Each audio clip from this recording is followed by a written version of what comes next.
If you're heading outdoors, no matter what the season, the easiest way to stay comfortable is to dress properly. Layering is simply a strategy that emphasizes versatility and efficiency. Instead of bulking yourself up with a couple of heavier items, what you'll want to do is put together an outfit with several lightweight items that you can add or remove as needed. So with that, here are a few quick keys to layering comfortably. The first is to think about what you'll be doing outside. Are you going to be standing around in colder temperatures or moving? Think about how fast you'll be moving as well, because that will impact what layers you ultimately choose. The second, if you're going to be active, you're going to want to start the day slightly cool.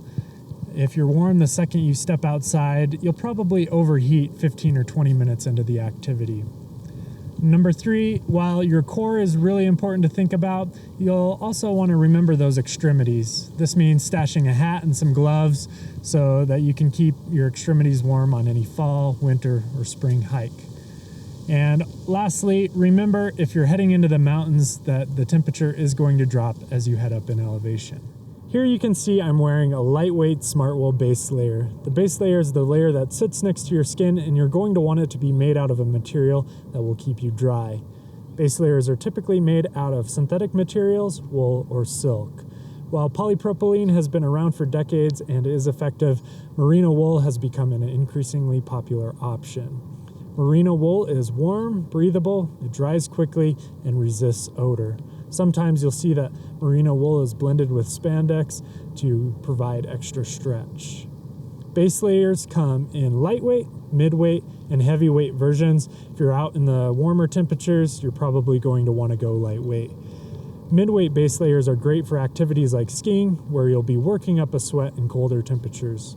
Heavyweight base layers are best reserved for less intense activities in cold temperatures, or if you're just going to be standing around in the cold.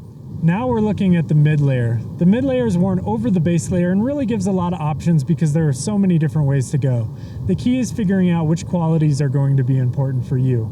For some activities, a lightweight fleece or fleece vest is going to be sufficient. However, if you're looking for more warmth and maximum mobility and flexibility, you may want to opt for a jacket with down or synthetic insulation. Down is great for those times when you know you're going to be in a climate that's cold and dry. However, if you do choose to go with a jacket, just be sure to consider the bulk, because something that's too bulky might feel a little restrictive and slow you down. But now let's move into the outer layer. The outer layer is the most important piece of the layering package when the weather gets bad. It's what keeps out the rain, snow, hail, and sleet. Gore-Tex is the waterproof breathable technology that most of you are probably familiar with, but many other manufacturers produce their proprietary technology that's equally as effective at keeping you dry. This is the Marmot Cornish jacket, and it features 2-layer Gore-Tex technology, which helps prevent overheating when you're hiking, climbing, or skiing. The 2 or 3 layer hard shell has been a standard outer layer for decades, but these days some people prefer a soft shell.